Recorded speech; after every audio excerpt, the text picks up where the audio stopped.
you. Would you please continue on with the roll call? Certainly, Chair. I'll call the subregions first and then the operating agencies. Bergen County, Peter Butzolis, present. Essex, David Antonio, present. Hudson, Tom Elvasi, present. Hunterdon, Susan Soloway, present. Jersey City, Middlesex County, Here, Charlie Kenny, sorry. Monmouth, Joe Torre, present. Morris, Stephen Shaw, here. City of Newark, Dolores Martinez Wooden here. Ocean County, I am here. Passaic, County, Somerset. I just saw Commissioner Bartlett come in. Okay, I'll note it when he comes. Somerset is here, yes. Sussex, Tom Dravic here.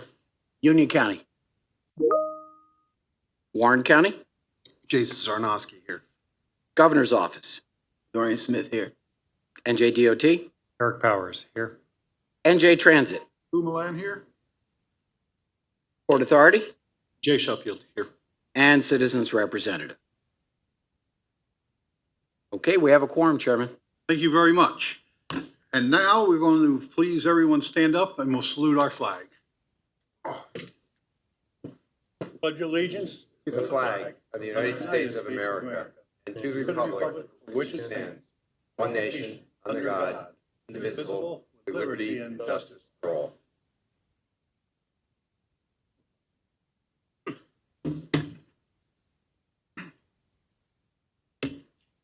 Okay, we'll now move on to the chairman's remarks. I want to start today by thanking the NJDOT for coming to Toms River to meet with myself and other county officials in Toms River last week, and we were joined by NJTPA and our executive director. And we were discussing improvements to Route 9, which is a very important thing for Ocean County, and I appreciate the time and effort that was put in, and appreciate truly Commissioner O'Connor and Assistant Commissioner Bertoni for taking the time to listen to our concerns. While I know that addressing congestion on Route 9 will not be easy, nothing's easy. And I'm hopeful that the state will explore potential solutions that we really need in Ocean County. When I chaired my first full meeting in March, I reported here that Route 9 would be my personal top priority.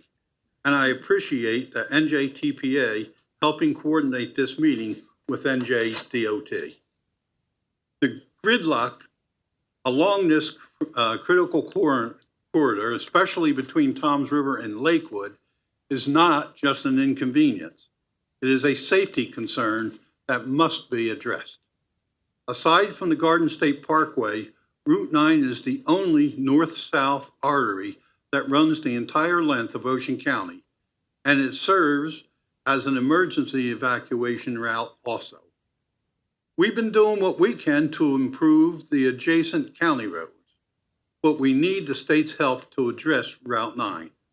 I look forward to continued conversations with the Commissioner, NJTPA, and the Commissioner's staff. I appreciate Dave joining us at that meeting and speaking also to the Ocean County Mayors Association earlier that same day about the variety of technical assistance programs that NJTPA has that can help municipalities advance complete streets, improve pedestrian safety, and create vibrant places. Dave and I have been talking about extending this outreach and continuing it and doing a better job of communicating with local government.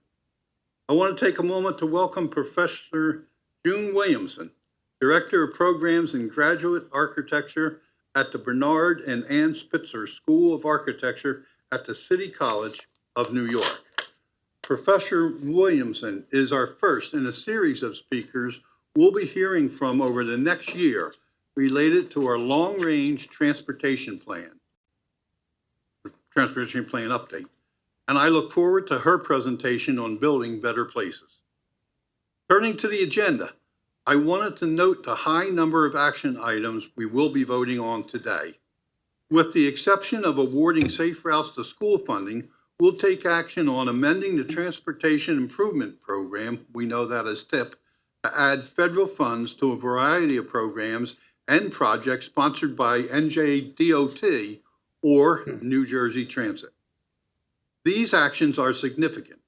By allocating these funds to specific programs and projects prior to the end of the fiscal year, we are enabling the state to seek additional funds through the Federal Highway Administration's August redistribution process, which you will hear more about from Dave very shortly. On the topic of federal funding, I wanted to highlight that the Gateway Development Commission has secured a historic $6.8 billion full funding grant agreement with the Federal Transit Administration for the Gateway Tunnel project.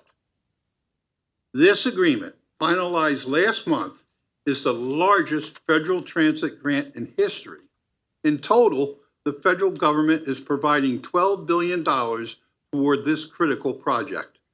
This means the Gateway Development Commission can award construction contracts to start work later this summer.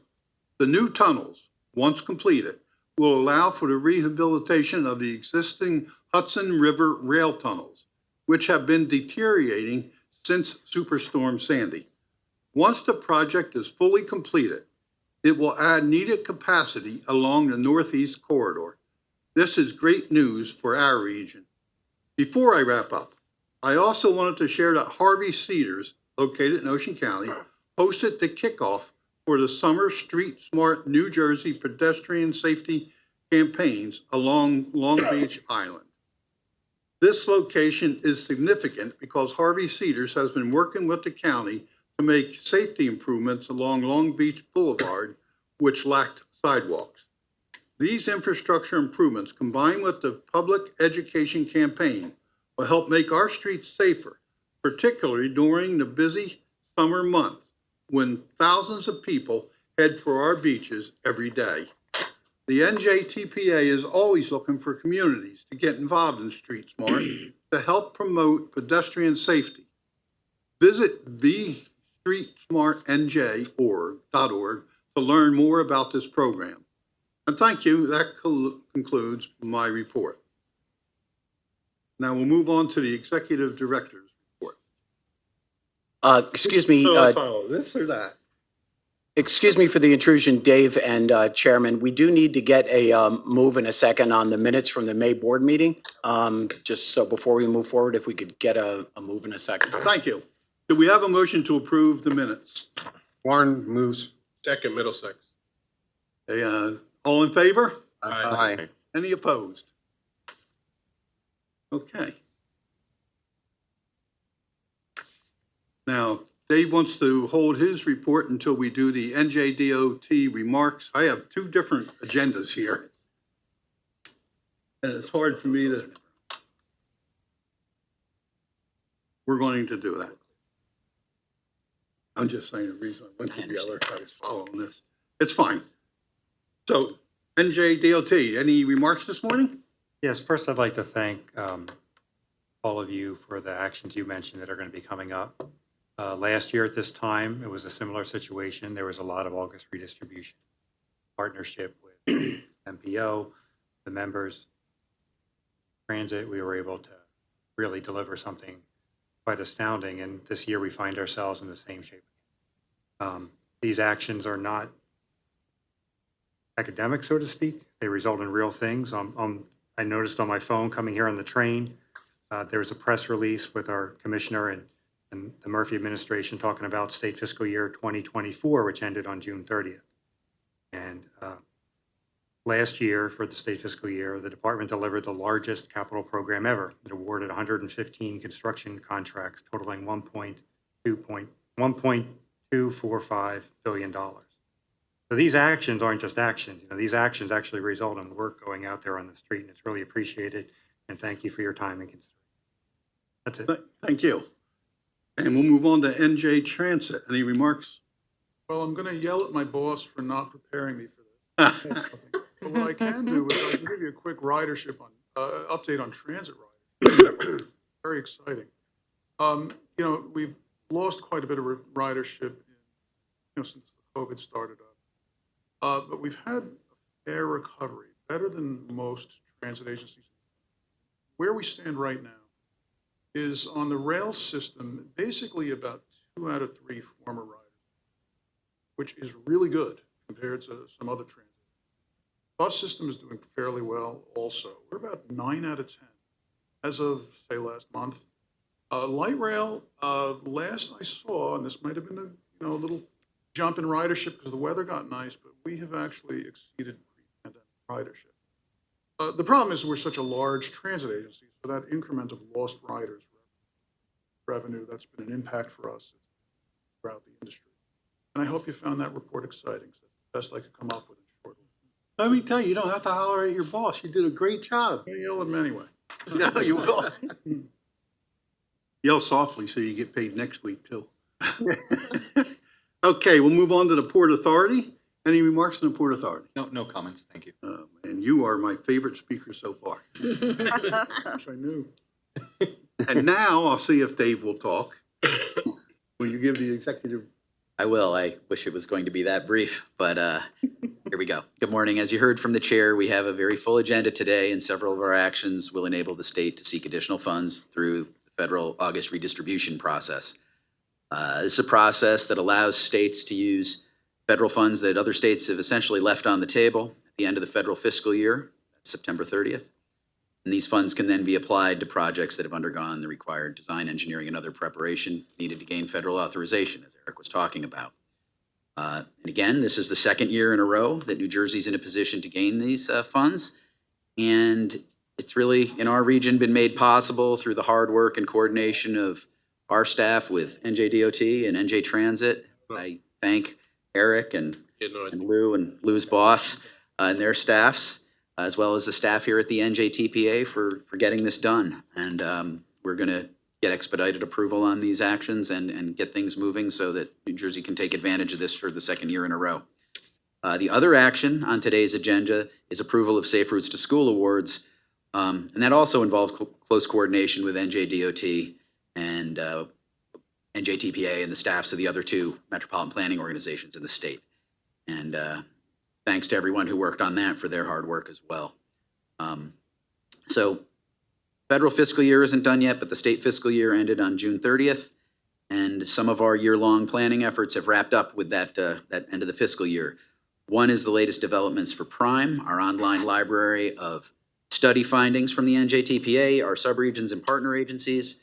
And also we concluded 2 Vibrant Places programs technical assistant projects that we did with Rutgers VTC. Through this program, Prospect Park developed a vision plan for the North 8th Street corridor, and Asbury Park developed a cultural heritage walk along Springwood Avenue. These are 2 very good examples of the sort of planning technical assistance that the NJTPA is providing to municipalities and looking to grow that kind of work. On that note, I'm happy to share a quick success story from the Vibrant Places program.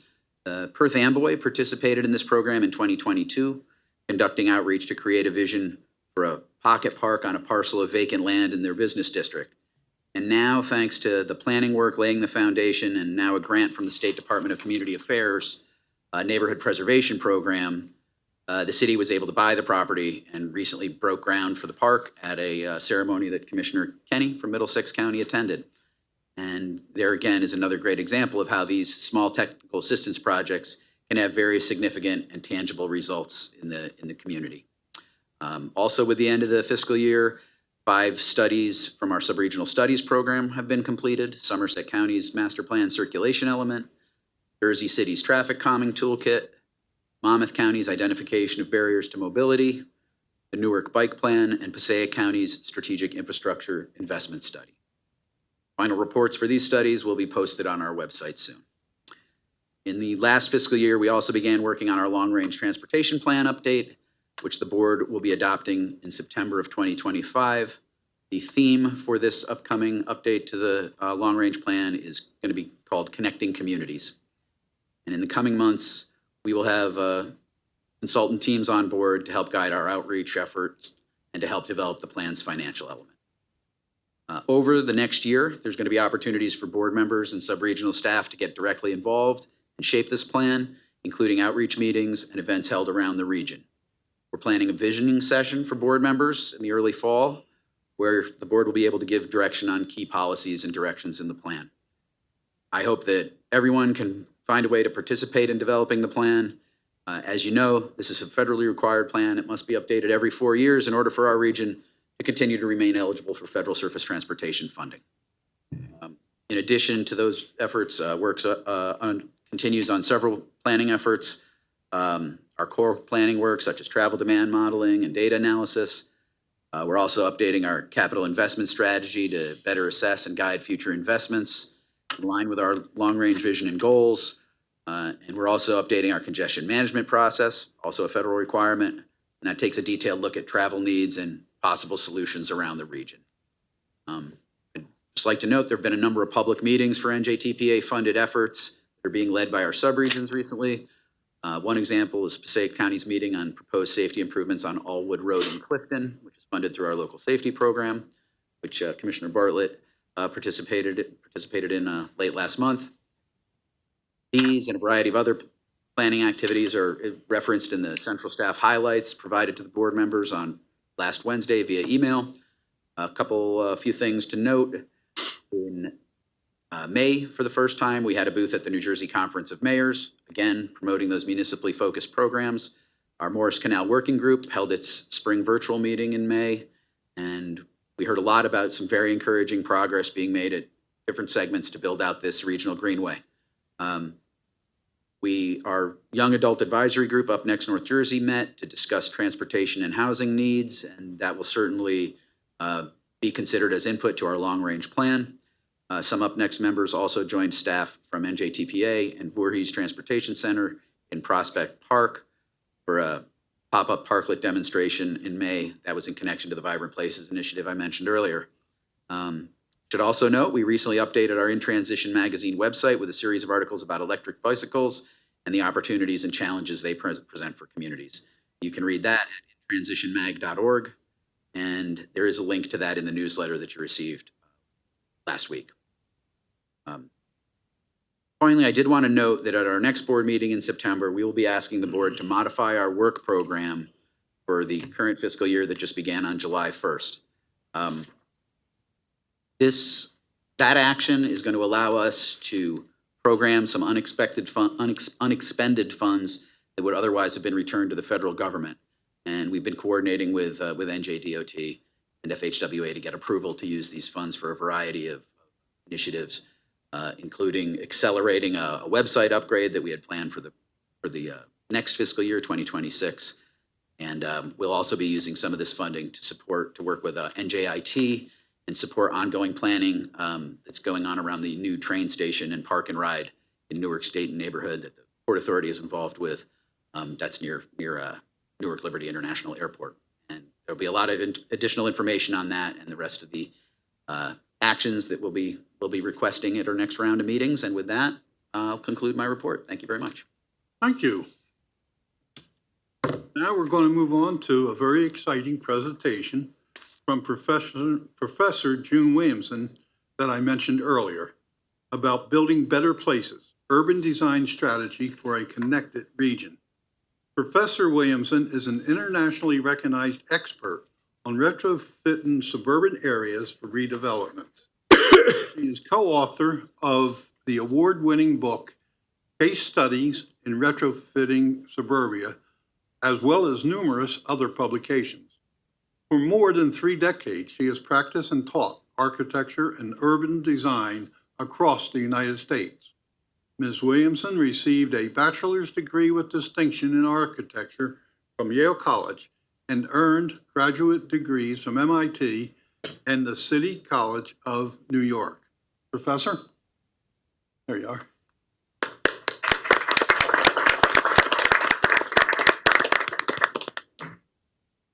Hello. Let's see, should we start at the slides?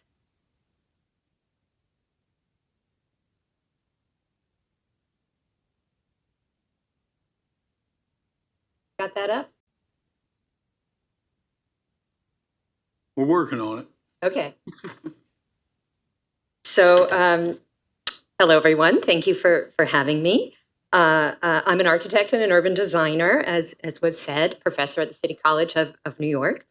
And I've been working on the topic of retrofitting suburbia, researching and studying this for 20 years. So the title of my presentation, Building Better Places, Urban Design Strategies for a Connected Region. And these are some of my many publications. The most recent book, Case Studies in Retrofitting Suburbia, came out in 2021. And today I'm just going to quickly share 3 urban design strategies for suburban retrofitting. And these can be used in alone or in combination. And I'm going to illustrate these with some case study examples that I hope will resonate with you. But broadly, I'm here to advocate for the idea that implementing a suburban retrofitting approach can lead to a better, more connected and vibrant region. So my message is that suburban built form can and urgently must be retrofitted for increased social equity and resilience in the face of the impacts of climate change. And that many more architects, landscape architects, planners, developers, and other stewards of the built environment, including, I assume, everybody in this room, should be taking up the challenges. And that there is a lot of latent opportunity in our already urbanized or built out places, particularly in the commercially zoned areas, such that places like this can be this, or alternately this. And those 2 second examples are former shopping malls, right?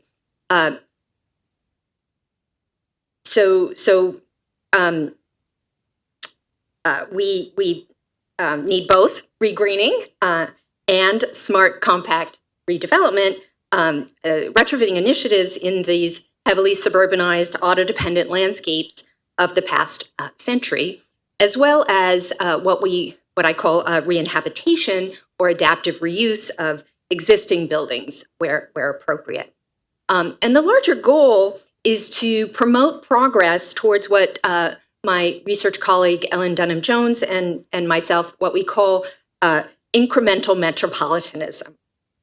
So suburban retrofitting then is a 50-year or half-century project for remaking the metropolis or metropolitan areas into more sustainable and resilient, multi-centered urban structures that are connected and have a lot of diversity within them. And this is accomplished through systemic transformation of large, prototypical, single-use suburban sites, including vacant and obsolete shopping malls, big box stores, office parks, and industrial parks, and the like. So the first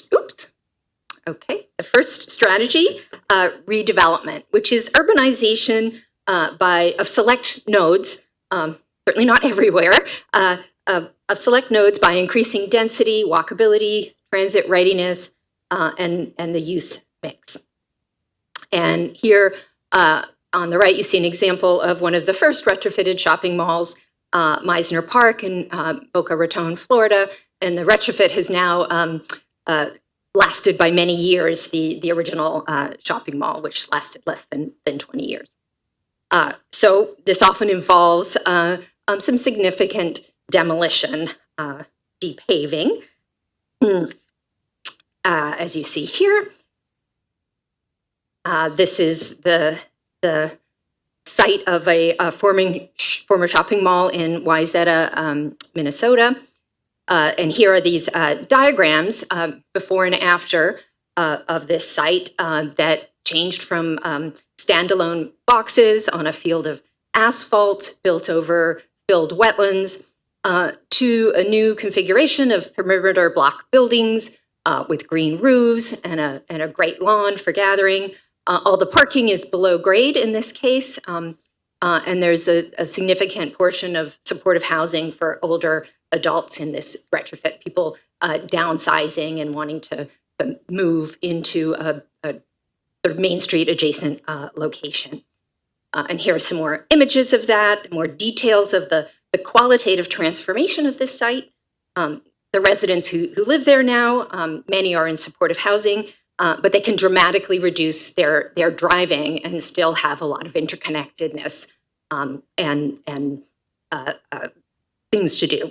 Although there are many parking spots there, they're mostly below grade. So it's integrated into a pretty elaborately engineered stormwater system. This is adjacent to a big lake and so on. So there's a lot of repair there. One of the stories here is that the shopping mall that was built, the land had subsided so much that when it flooded, they could go underneath. The engineers went underneath with a rowboat when it flooded. So that was pretty extreme.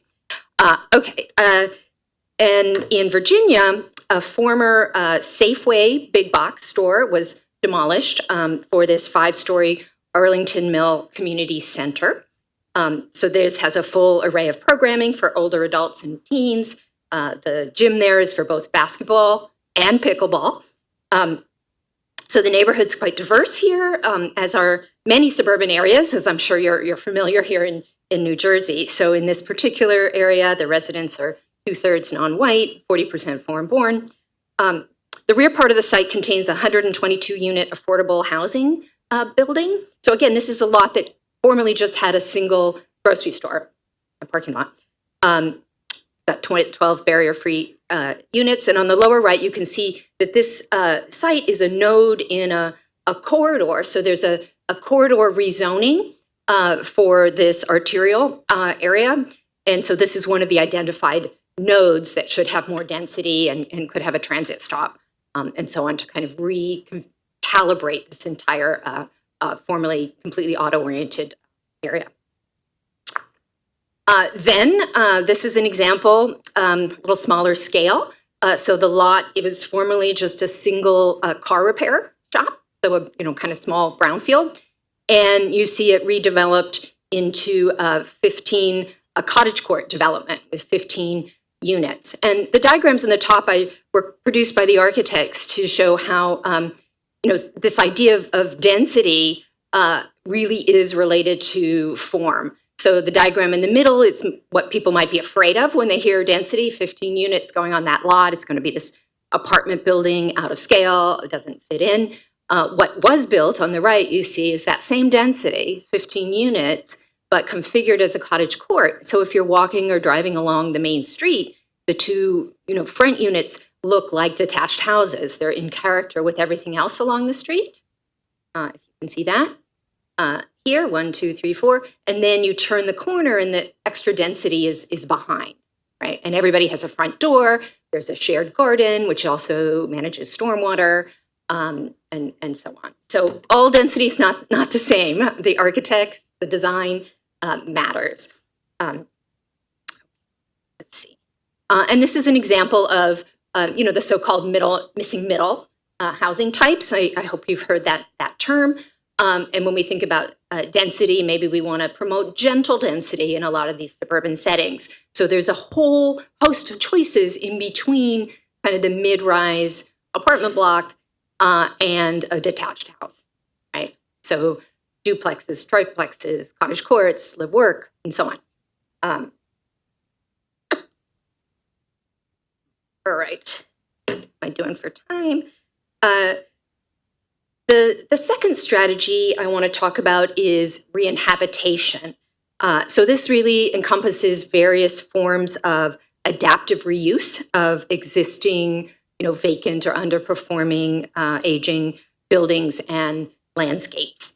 And so many of those in the built environment fields, when we talk about sustainability, we do acknowledge that the reused building is the most sustainable choice when compared against a brand new building with all the bells and whistles. So where appropriate, reinhabitation is a great strategy. And the image here is of a former Days Inn motel converted into memory care housing. This is in the Minneapolis, St. Paul area. And so, the courtyard, everybody kind of getting together there. And, broadly with reinhabitation, if you have an excess of commercial properties, these can be converted to community serving uses or kind of made over to entrepreneurs that can't afford a new construction and make really vibrant places. So here's an example.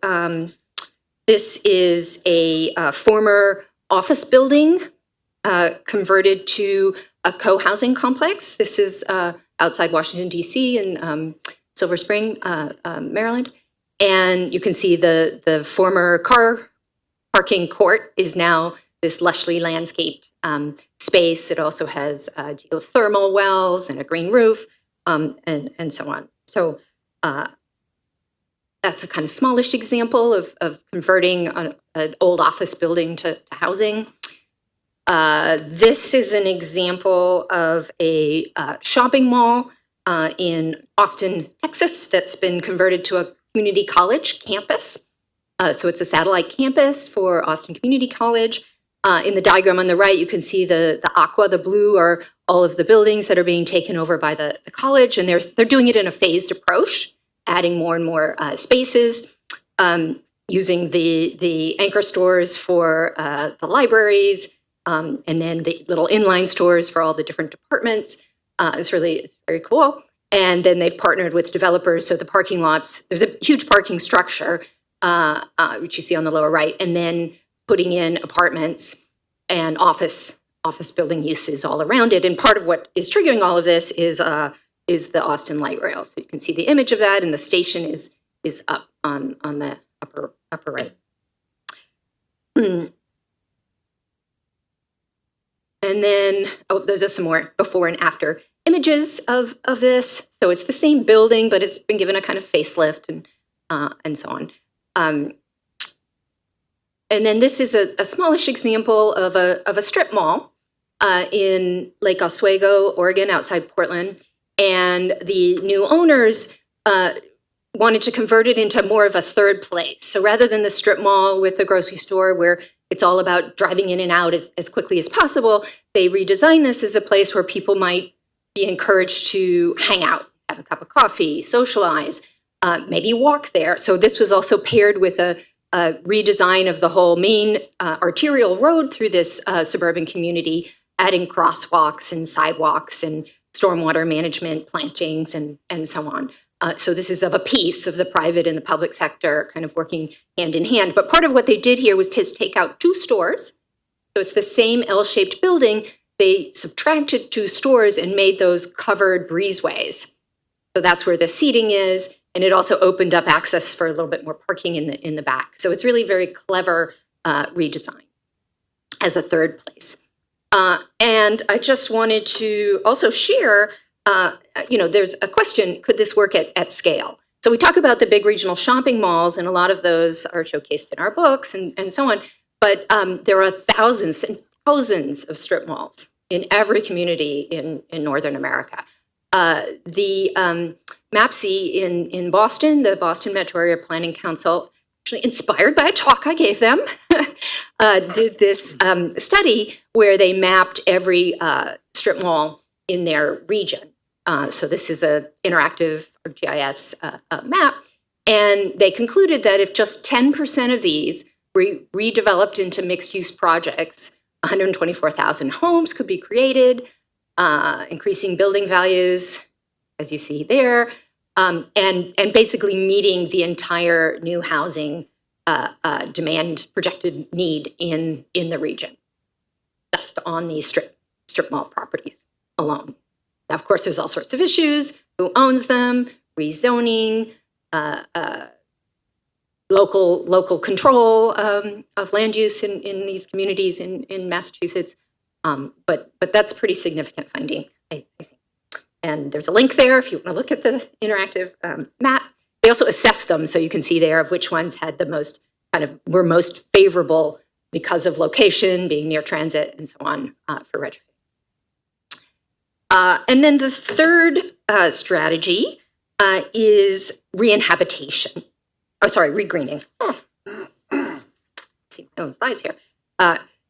Which can involve the introduction of small parks and plazas and greens, basically having a social or public space where there wasn't any in suburban settings, to restoring wetlands ecologies and wildlife corridors in the region.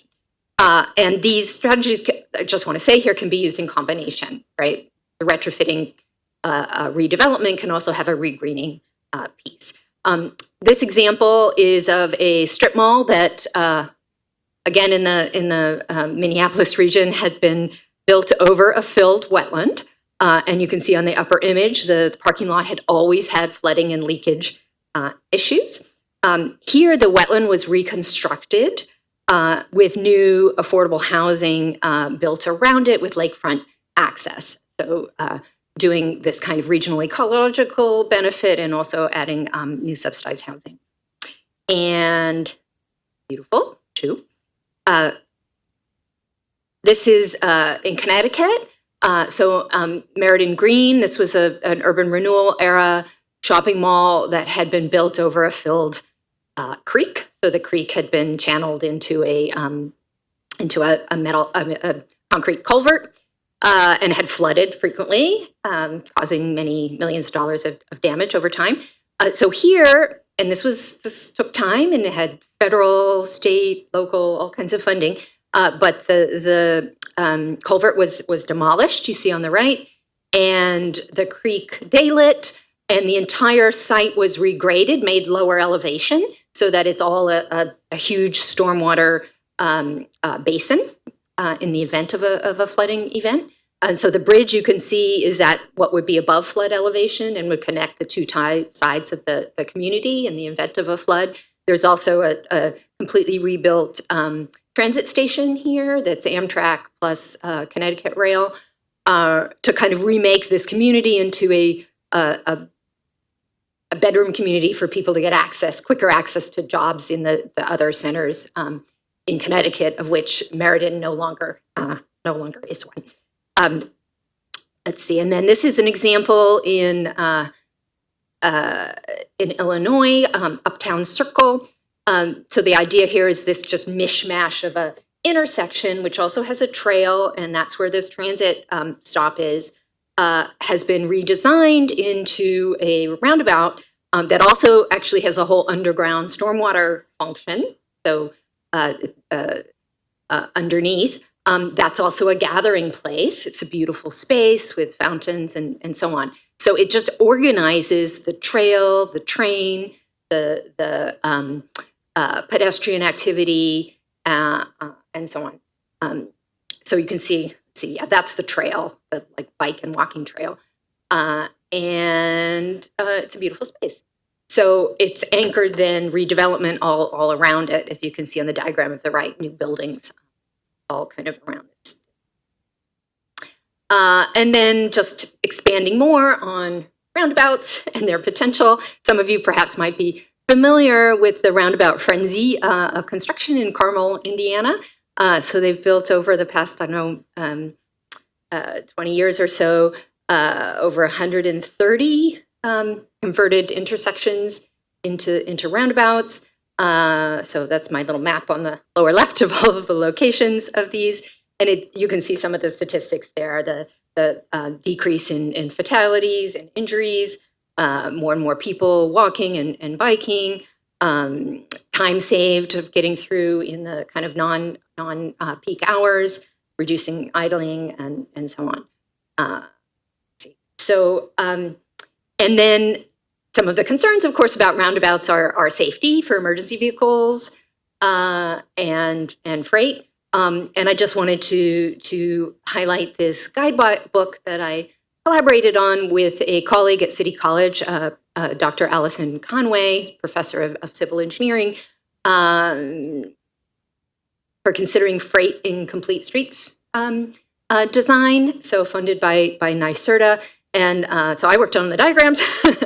And so on the right, this is just one sample page about how you can have a median and still accommodate the large emergency vehicles. We have similar diagrams about roundabouts with mountable curbs and so on and so forth. So you can kind of reference this with these issues. And let's see. So I just hope I'm still more or less to time here. Some takeaways, and I'm not going to read all of these out. I'll just put them here and open it up for any questions or discussions. Thank you, Professor. And do we have any members of this board who have questions or comments for the professor? Yes. Thank you so much for that presentation. It was very well done. Question for you. So as you know, New Jersey is one of the most densely populated states. And in North Jersey, urban centers have sort of taken the initiative of redevelopment. And now it's moving into suburban corridors. One of the things as it relates to your greening strategies is what we found is, there's recommendations and suggestions on how to make a project green, but not necessarily mandations. And so I'm wondering, in addition to green roofs and landscaping, what other strategies would you recommend in the suburbs? That's an excellent question. I think some of this has to do with just project by project review and getting designers in the room who can help like workshop ways to kind of tweak designs. I think developers often want open space because it will help market their project. And the key is how to configure all of that so that it contributes to the overall community framework of public or open space. One case study we have in the first book that I have a co-author with Ellen Dunham Jones, we looked at an overlay zoning in the Miami region where each lot had a required percentage of open space, but what they'd done in the overlay zone was asked that each open space had to be configured to connect with a certain spot. And the idea was that the adjacent landowners would each have their open space connecting to the same spot. And then when you put all of the redeveloped properties together, you would have a larger collective space. So it would start to seed a series of squares or greens or courtyards. So thinking ahead for how each individual property owner's contribution could collectively add up to more than the sum of the parts is one kind of strategy that doesn't involve saying you have to design an X and X Y way, but your design, if you put your little courtyard or square or open space roughly in this location, it will contribute to this overall public or open space framework. Thank you. So that's one idea. Mr. Chairman? And then the other piece, just to say, is the stormwater piece, right? Because you need the stormwater. So to always be thinking of any kind of stormwater design as being a green or an open space opportunity as well. We have another question right here. Yes, thank you for the presentation. I think the three strategies are great. I happen to be on the development side of things in northern New Jersey.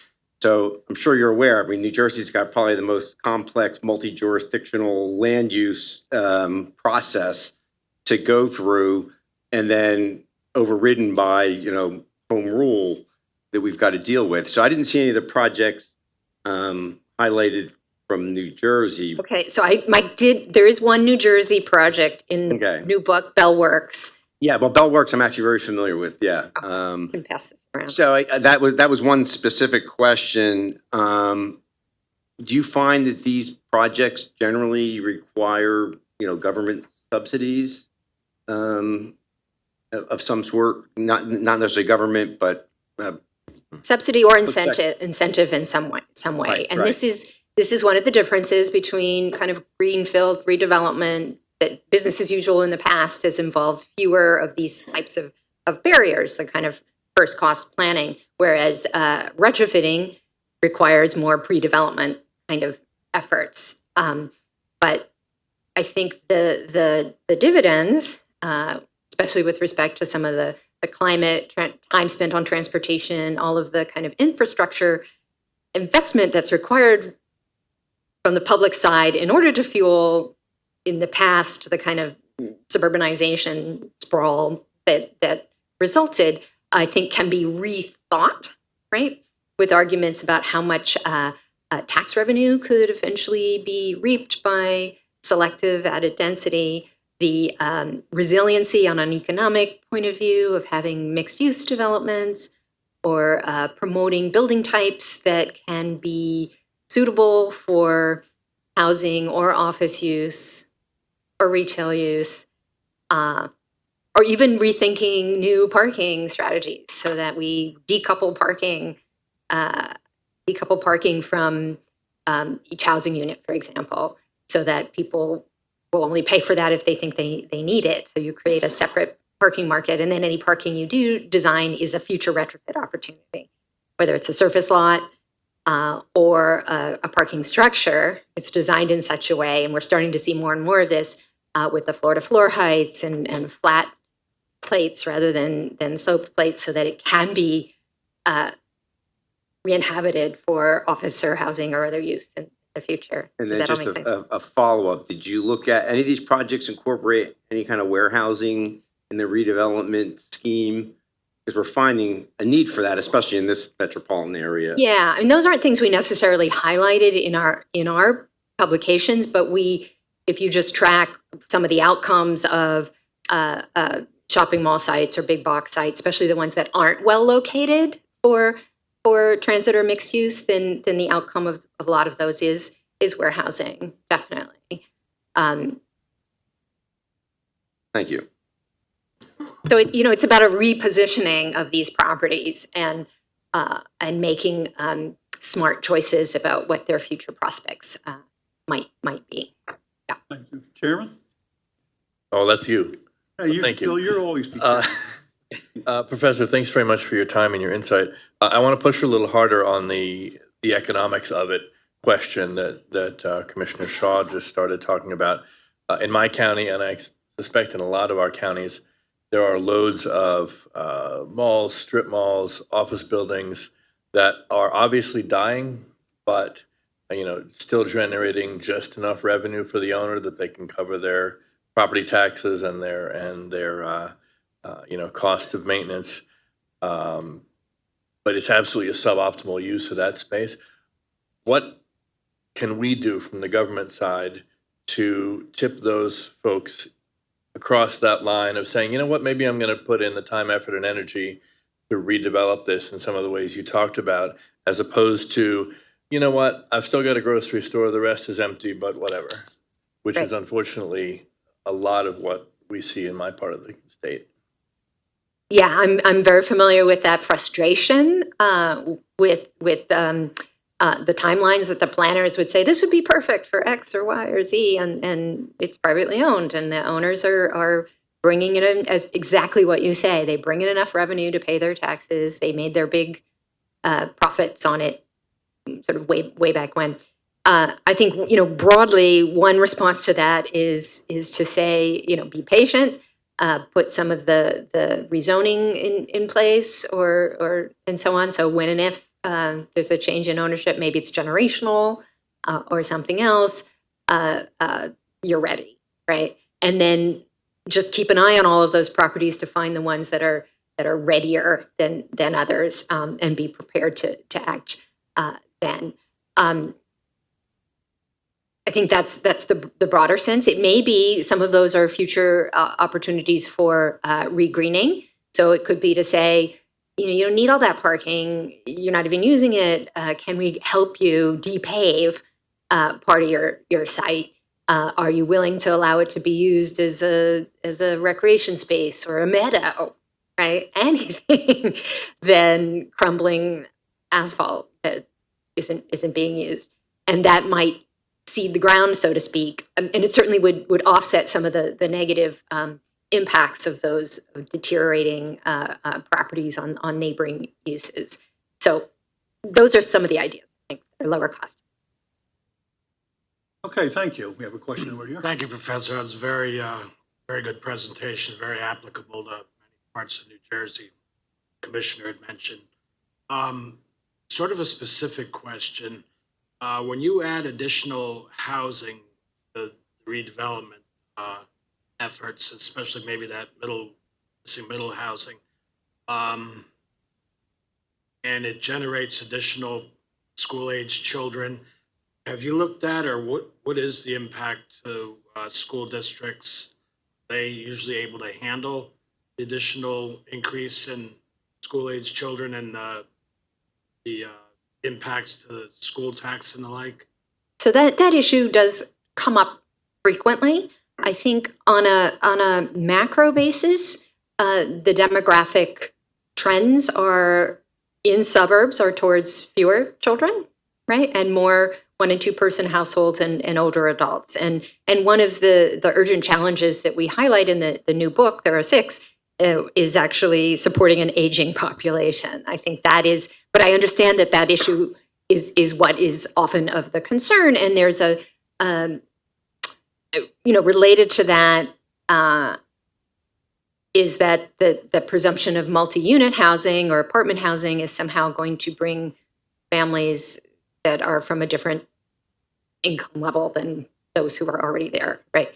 I don't have the answer to how that political needle is threaded, Sure. but I think part of it is just bringing out the data, right? The housing that's really needed is for the 1 and 2 person households. It's for the young adults who are not yet rearing children.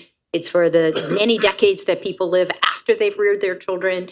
And I think there's a huge appetite there for people to have the potential to move out of their large houses, many bedrooms, into an apartment that might be close to stuff where they don't have to drive so much.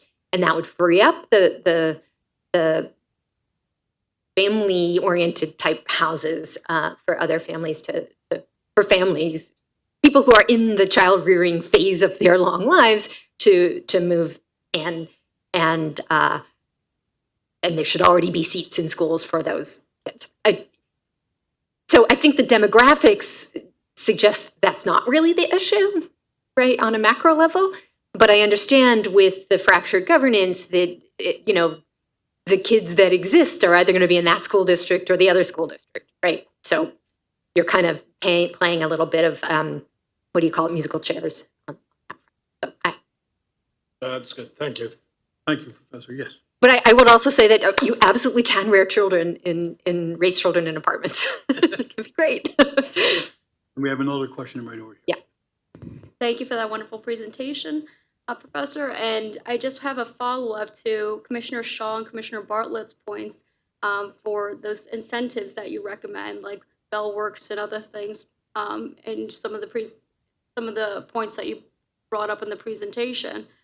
Have you done an analysis for what is that incentive structure that has been affected in areas like ours, where we have, we are the most densely populated state in the country, and we do incorporate quite a few of those greenscapes and lots of the planning is one of the leading areas in that type of territory. But have we seen exactly the risk to reward? Because of course we want to generate that tax revenue, but with an incentive, you're sacrificing some of that too. So what is that balancing act, and what are the recommendations from your studies? Yeah, well, so I'm really the expert on the design side, and I recognize that many of the case studies that we highlight have been the outcome of some manner of public-private partnership, right? That differ in kind.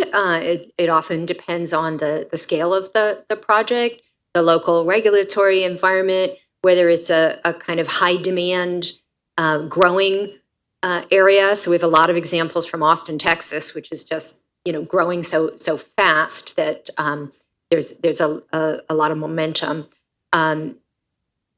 versus places that are sort of low or slow growth, where some of the degreening, regreening ideas or repurposing for more community serving uses, where through retrofitting you're actually saving money and reducing public expenditures that you might otherwise make for a new city hall or a new standalone public building. Why not retrofit or reuse an already existing big box stores that's otherwise vacant for educational uses and so on. So there's this mix of some of this is actually, if you take a retrofitting approach, you would be saving public expenditure that you might otherwise need to make. So how do you account for that? I think that's one of the tricks from where I sit, is to figure out how you can account for expenditures not needed to be, that you don't have to make. Roads you don't need to expand, infrastructure you don't need to build, because you're able to cleverly repurpose and reuse an existing space. I think it also is a public health side to it too, and I think there's perhaps untapped money from the preventative health sector that could be leveraged towards retrofitting initiatives as well. Again, to reduce the need to just do tax incentives as part of the mix. Thank you. I hope that helps. Question over here?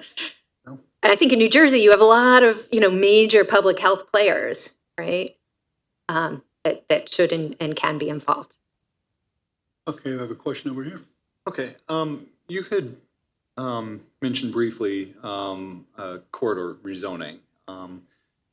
In my mind, it seems like the corridor aspect is kind of critical for this, because I think a lot of times what we see in New Jersey is kind of a scattershot of higher density development that gets done in different places, but it's not easy to serve with a transit network. And I mean, when you talk about repurposing office parks have been historically very difficult to serve with transit as it is, and you're talking about a higher concentration of trip making than a lot of the things that you'd likely replace that with.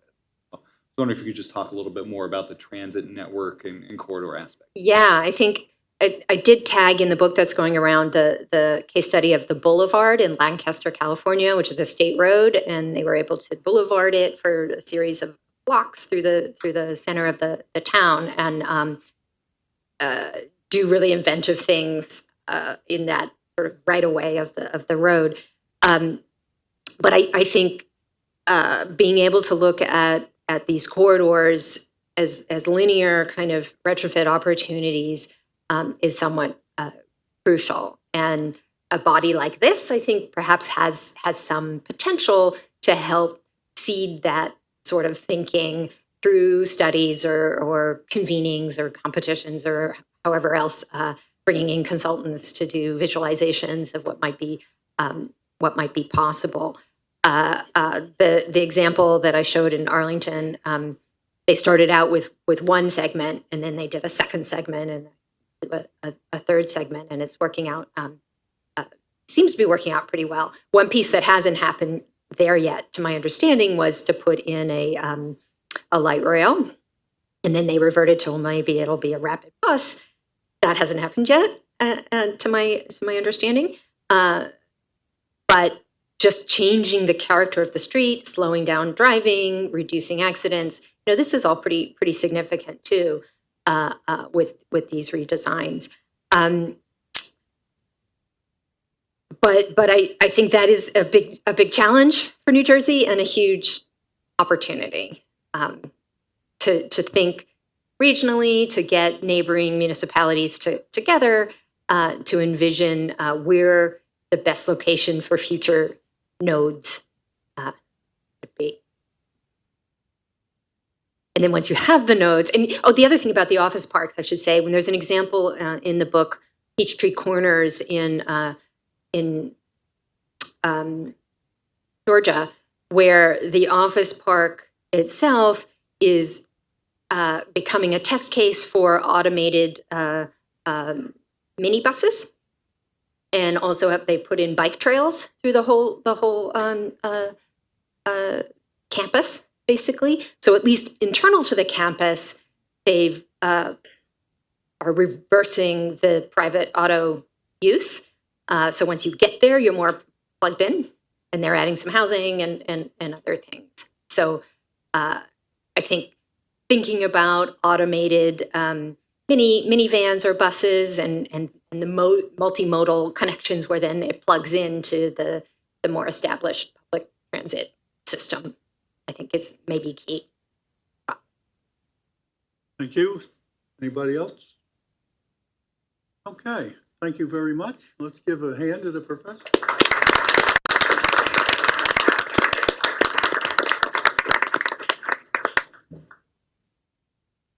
Very, very good report, and I will tell you, I've been here a long while, and I don't remember anyone else getting that many questions after their presentation. So Yes. you've hit on something very important because it lit up a lot of questions and comments. We'll now move on to committee reports and action items. I'm going to call on Commissioner Kenny, who is the chairman of the Project Prioritization Committee, to give their report. Commissioner? I was going to say the same exact thing. If you wonder how your presentation went, I think it's the most questions I've ever seen for a speaker here in all the time that I've been here. So great job. And you do talk about the Johnson & Johnson Transit Village in your book, I see. That's why partnerships between towns and counties and states are so important, because of the fact that a train station was promised there. It's moving forward now, but it took a lot of work and people to be on it full time to move it forward with all the partners that are involved. And speaking of that, the money that was recouped, that's from other states, again, great teamwork, great partnership, as you were saying, Chairman, and our executive director was saying, in making sure that we're getting those funds and accessing them. It takes a lot of work, and I don't think it can be emphasized enough. So I will go into my report. I'm pleased to report on the activities of the Project Prioritization Committee. The committee considered 6 action items, 5 of which require board approval today. As the chair mentioned, they include actions that will allow the state to reach full authorization of available FHWA funding during the current fiscal year. The first is approval of the 2024 Safe Routes to School Awards. These projects help enable and encourage students from kindergarten through 12th grade to walk and bike to school. The Technical Review Committee, composed of representatives of the NJDOT and the NJTPA and the state's 2 other MPOs, reviewed eligible applications, including 62 in our region. The committee recommended funding for 16 Safe Routes to School projects in our region, totaling $14 million. This is listed as action item number 1. Next are minor amendments to the FY 2024-2027 Transportation Improvement Program, or the TIP. They add federal funds to 7 programs as requested by NJDOT. The 7 programs are listed on today's agenda and will be programmed with various federal funding sources, allowing them to be authorized in the fiscal year. This is listed as action item number 2. Third is a minor amendment to the TIP to adjust and increase federal funds on Route 80, Riverview Drive to Polify Road project in Bergen and Passaic counties, as requested by NJDOT. This request is to advance and increase funding for design in the current fiscal year and to delay the first year funding for construction by 1 fiscal year from 2027 to 2028. Cost increases and delayed construction are due to various design changes, and this is action item number 3. Next are minor amendments to the TIP to add federal funds to 3 programs as requested by the NJ Transit. This action will allow programs listed on today's agenda to be authorized this fiscal year due to additional obligation limitations from the FHWA funding, as previously mentioned. This action also flexes FHWA funds to Federal Transit Administration and New Jersey Transit. This is listed as action item number 4. The final action before the board today includes minor amendments to the TIP to add 1 program, 4 projects as requested by NJ Transit. The request is to add the light rail vehicle rolling stock program, as well as 4 projects listed on today's agenda. They were previously in the FY 2022 TIP. However, they were not authorized and are now being programmed with funding that was carried over from 2023. Adding them will allow the authorizations this fiscal year. That's item number 5. The committee also considered modifications to the TIP to add federal funds to 1 program and 2 projects as requested by NJDOT. This action item adds $12.8 million to the Intelligent Traffic Signal Systems Signals Program for engineering and construction, $1.5 million for Route 202 Old York Road intersection improvements project for preliminary engineering, and $5 million for Route 3 and Route 495 interchange projects for preliminary engineering. The additional funds are needed based on revised cost estimates. The committee approved these modifications, and no further action by the board is required. And this concludes the Project Prioritization Committee report. Thank you, Chairman. As the chairman said, we have 5 action items from this committee on today's agenda. The first is approval of the 2024 Safe Routes to School Awards. May I have a motion to approve the resolution? Middlesex moves. Second, Pasek. Okay, any comments from board members or questions? Seeing none, any comments from members of the public on this item? Seeing none? Ted, would you please call the roll? Yes, sir. Bergen County? Essex? Yes. Hudson? Yes. Hunterdon? Yes. Middlesex? Yes. Monmouth? Yes. Morris? Yes. City of Newark? Yes. Ocean? Yes. Passaic? Yes. Somerset? Yes. Sussex? Yes. Union? Yes. Warren? Yes. Governor's Office? Yes. NJDOT? Yes. NJ Transit? Yes. And Port Authority. Yes. Motion's approved. Thank you. The second action item is a minor amendment to the fiscal year 2024 through 2027 Transportation Improvement Program to add federal funds to 7 programs as requested by NJDOT. May I have a motion to approve the resolution? Middlesex moves. Morris will second. Okay. Do we have any comments from board members? Seeing none, any comments from members of the public? Seeing none, Ted, would you please call the roll? Essex County? Yes. Hudson? Yes. Hunterdon? Yes. Middlesex? Yes. Monmouth? Yes. Morris? Yes. City of Newark? Yes. Ocean County? Yes. Passaic? Yes. Somerset? Yes. Sussex? Yes. Union? Yes. Warren County? Yes. Governor's Office? Yes. NJDOT? Yes. NJ Transit? Yes. And Port Authority. Yes. Motion's approved. Thank you. The third action item is a minor amendment to the fiscal year 2024 through 2027 Transportation Improvement Program to adjust and increase federal funds on Route 80, Riverview Drive to Polify Road project in Bergen and Passaic counties as requested by the NJDOT. Do I have a motion to approve the resolution? Middlesex moves. Pasek seconds. Roll call vote.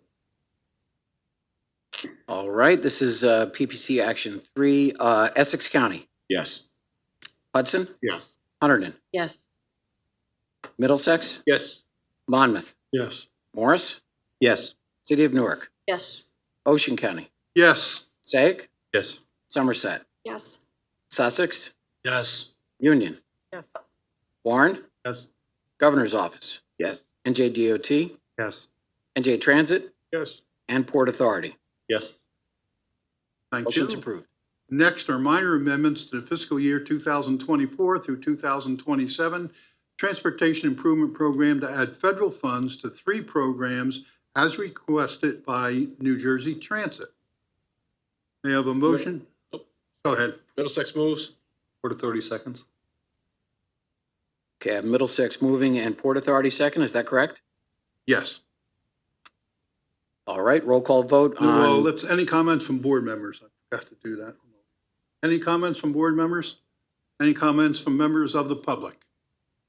Seeing none, Ted, would you now please call the roll? yes, sir, PPC Action 4. Essex County? Yes. Hudson? Yes. Hunterdon? Yes. Middlesex? Yes. Monmouth County? Yes. Morris? Yes. City of Newark? Yes. Ocean County? Yes. Passaic? Yes. Somerset? Yes. Sussex? Yes. Union? Yes. Warren? Yes. Governor's Office? Yes. NJDOT? Yes. NJ Transit? Yes. And Port Authority. Yes. The motion's approved. Thank you. And the fifth and final action item is a minor amendment to the fiscal year 2024 through 2027 Transportation Improvement Program to add 1 program and 4 projects as requested by NJ Transit. May I have a motion to approve this resolution? Middlesex. Motion. You have a motion over here Second, Sussex. and a second. Okay. Chairman, who made the motion? Newark. City of Newark? Okay. Thank you. Okay. Any comments from board members? Seeing none. Any comments from members of the public?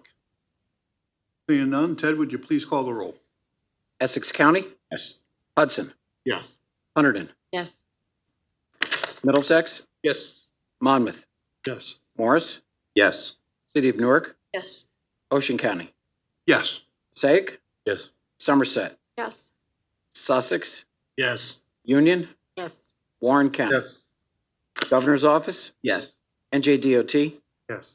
NJ Transit, Yes. and Port Authority. Yes. Action 5 is approved. Okay. We'll now move on to reports from the Planning and Economic Development Committee and ask the chairman of that committee, Jason Sarnowski, to give the report. Thank you, Mr. Chairman. I am pleased to report on the activities of Planning and Economic Development Committee. I want to thank Commissioner Shaw for filling in for me, certainly at the last minute at the joint meeting in June. I really appreciated that. There were no action items for the committee at the meeting, but central staff briefed us on several information items. Zenon Texarni gave a brief presentation updating us on the number of electric vehicles throughout the region. He said that the NJTPA's 3 main climate change mitigation activities focus on data collection, strategy development, and implementation, with electric vehicles playing a crucial role in all 3. There continues to be a strong growth in electric vehicle adoption in our region, particularly with battery electric vehicles. Bergen and Middlesex counties have the highest number of electric vehicles, while Somerset County leads in electric vehicle percentage relative to total vehicles. He reminded attendees that the NJTPA has an electric vehicle resource hub on its website with information about available funding and programs. Central staff also briefed us on the financial plan for the Route 72 Manahawkin Bay Bridge in Ocean County, which is one of the largest projects underway in our region. The current total project cost is $354.5 million, an increase of $6.5 million from the previous financial plan. The increase is due to the updated construction costs incurred due to inflation, supply chain issues, and contractor change orders. As of February, nearly 90% of the project estimate has been expended. Central staff also provided an update on the NJTPA's assistance to 8 countries developing local safety action plans. In addition to my home county of Warren County, the NJTPA is also assisting Bergen, Hunterdon, Morris, Ocean, Passaic, Somerset, and Sussex counties.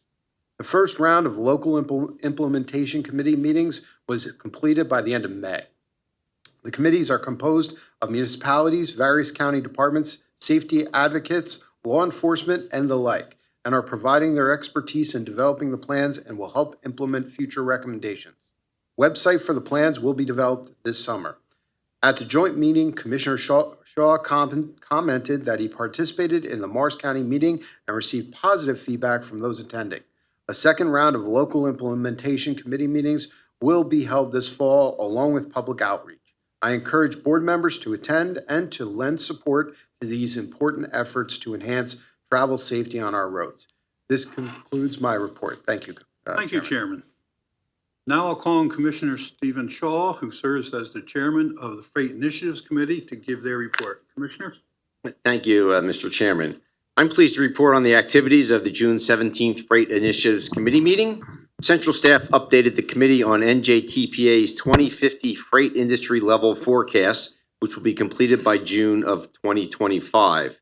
This project will provide updated information on current and projected freight demand, which will help inform the long-range plan and other freight planning efforts. Also, the consultant selection process has commenced for the fiscal year 2025 freight concept development program, which will focus on 2 projects: the Southern Middlesex County North-South Truck Corridor Project in Cranberry and Monroe in Middlesex County, and the East Hanover Avenue Bridge Catenary Rail Clearance Project in Morris Plains and Morris Township in Morris County. The committee also heard presentations from 3 experts on the topic of tackling truck routing and curbside management. Allison Conway, Associate Professor of Civil Engineering at the City College of New York, spoke about the most recent developments in e-commerce in New York City, which includes new distribution facilities in the heart of the city, some of which are fulfilling on-demand deliveries via electric bikes. The facilities include flexible use of parking garages and dark stores, which only serve as distribution hubs rather than retail shops. Kristen Scudder, Freight Program Manager at the Delaware Valley Regional Planning Commission, addressed integrating freight into complete streets to enhance safety and quality of life for all road users. The agency developed a guidebook to assist in this effort. It includes defining a truck network to help communities better understand and influence where trucks are moving. Kevin Force, Supervising Planner of the Hudson County Division of Planning, spoke about the Hudson County Truck Routes Assessment, which was funded through the NJTPA's Subregional Studies Program. Among the recommendations were policies to designate curb loading zones for peak delivery times in commercial and mixed-use districts, which could serve as parking at other times. Different pricing levels can encourage the turnover of the spaces. You can view the video of the presentations on the NJTPA website. The committee also heard updates from members. The Port Authority of New York and New Jersey said an agreement is being finalized with New York City to clarify that the Red Hook Terminal in Brooklyn is under city's jurisdiction and Howland Hook Terminal in Staten Island is under Port Authority jurisdiction. NJ Transit announced that the state rail plan has been released for public review. Union County commented on their own efforts on truck management and routing and the need for creative solutions to address conflicts.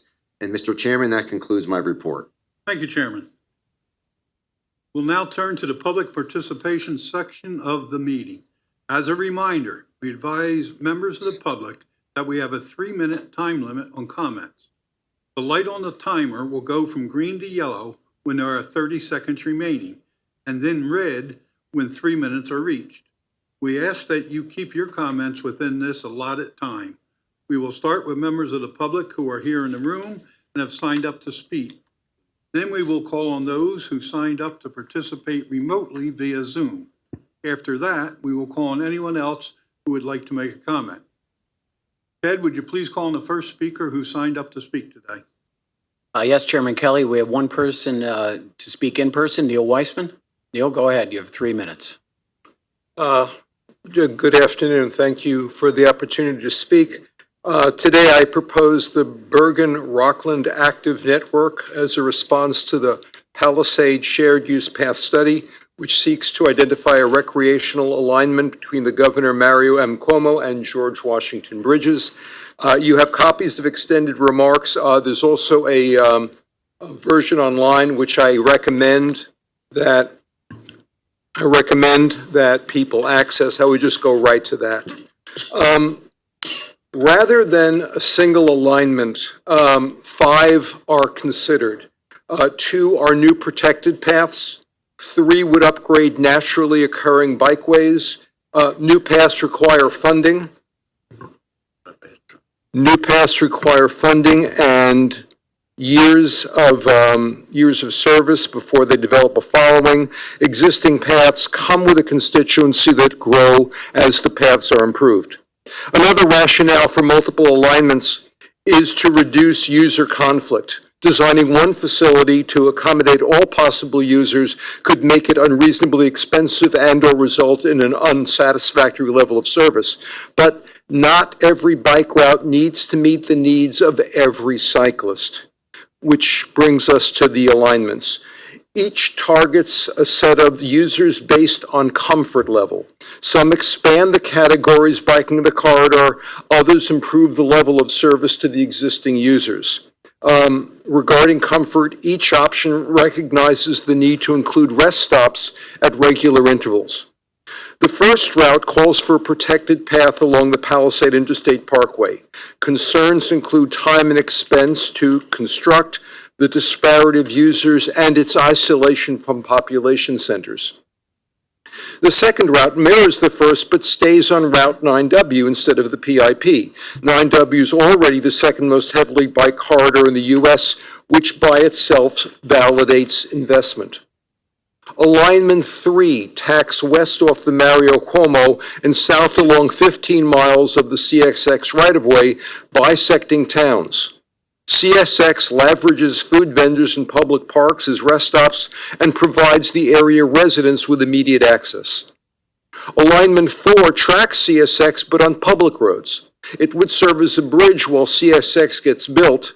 After CSX is realized, it would remain in service to deconflict classes of users, and if CSX never happens, you've still upgraded a level of service on heavily biked roads.